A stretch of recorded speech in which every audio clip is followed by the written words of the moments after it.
before we go any further, I think it's important we all acknowledge one thing about this show. Whether you like it or not, it is a great thing that with all the coffee in the show, that they didn't do a Starbucks tie-in. Trust me, if this show was live action and done here in the United States, there would be no doubt that they'd be drinking Starbucks while using their iPhones, and then, if they're sponsored by the people who do Walking Dead, get into their perfectly clean Dodges.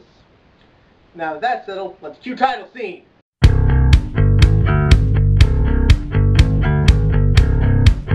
Ghoul is a 2014 horror anime. That's right, horror and anime. Not a very common combination. So because of this, whenever I go into a horror anime, I'm like, this could either go really well, it could be really good, or really bad. And thankfully, this is really good. There's no hiding it. I loved this show.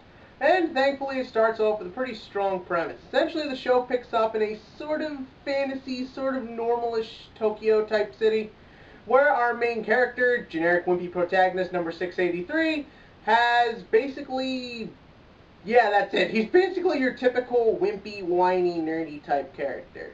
And essentially, he does what all of us wimpy, whiny nerds hope to one day, get to go out with a hot chick. And through shenanigans, he winds up a type of disturbing, monstrous creature that the humanity in this world has to deal with, called a ghoul. Ghouls are basically supernatural creatures who survive by eating people.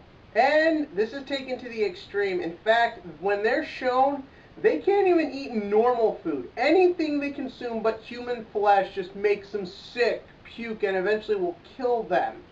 Except coffee for some weird reason. Yeah, that's pretty random. But fortunately, the show also does take its share of straightforwardness, besides the random insanity, by basically placing the ghouls in a situation where they have to go up against humans who are just trying to protect the humans from, well, the ghouls. And I'm not going to lie, the moral of the story is pretty obvious. Essentially, the series just follows Kaneki as he basically learns to live his new life as both human and ghoul. But luckily where the show succeeds is that it never forces anything. Again, going into this, you're going to know the moral right away. It's freaking obvious, it's in your face, but the show uses that to its advantage. It's one of the examples of a series that treats the audience with enough respect and intelligence that it understands you will understand what this show is about, and therefore just goes along with everything. Never did I feel like something was being forced. Never did I feel like they were trying to get me to think a certain way. Everything was presented for what it is. Good, bad, and in between. And that's where this show really succeeds, is making just everything be presented very realistically. Kaneki, as simple and dimwit as he is still a very likable character, and that's because they present him going through things in a realistic way. Same goes for all our other characters, who, even though maybe one could complain they don't get enough screen time, are all very fascinating to watch, because we're not bogged down with their backstories or overly shown motivations. Every character in this is just presented doing what they have to survive in the way they need to.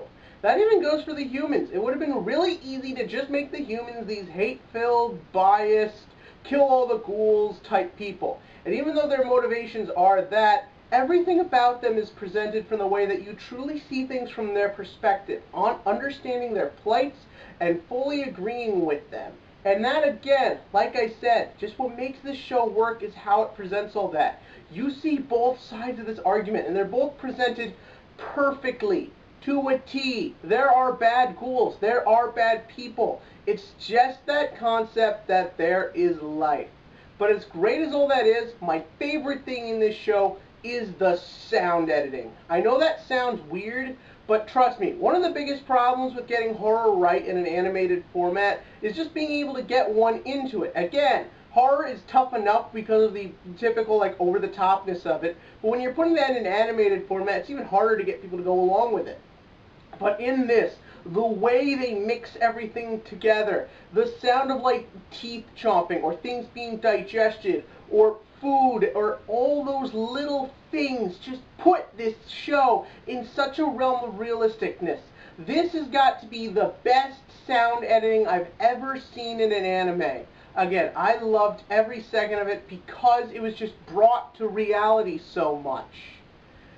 Unfortunately, that does bring the show to my one big complaint. You probably won't share this, but for me, it sort of took me out of it. The ghouls, for some weird reason, have these weird, like, fantasy weapons they create that usually take the form of, like, either tails or wings or pretty much just anything that probably was put into a commercial. And again, it's cool and it makes the action scenes neat, but everything was being played so realistically, I would have preferred it if the ghouls were just predators and ripping people apart. I just thought it was unnecessary. That's not to say it didn't look badass. It looked awesome. But I would have preferred it if it had been kept more realistically. Also, like I said, the coffee thing is pretty random. And again, I understand, when it comes to creatures like this, the writers have to make up their own rules. I totally understand and agree with it. I just would have preferred it if that one thing wasn't done to take me out of it.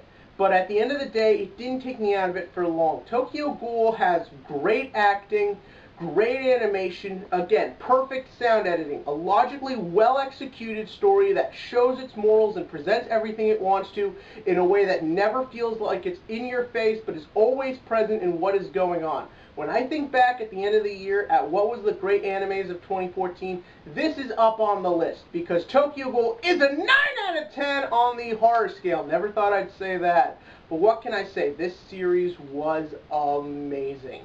And what did you think of amazing? In the comment section below, tell me the one thing an anime got right that pulled you through it, that made it all worth it, good or bad. And as always, click to like and click to subscribe, because this is the type of stuff worth reviewing.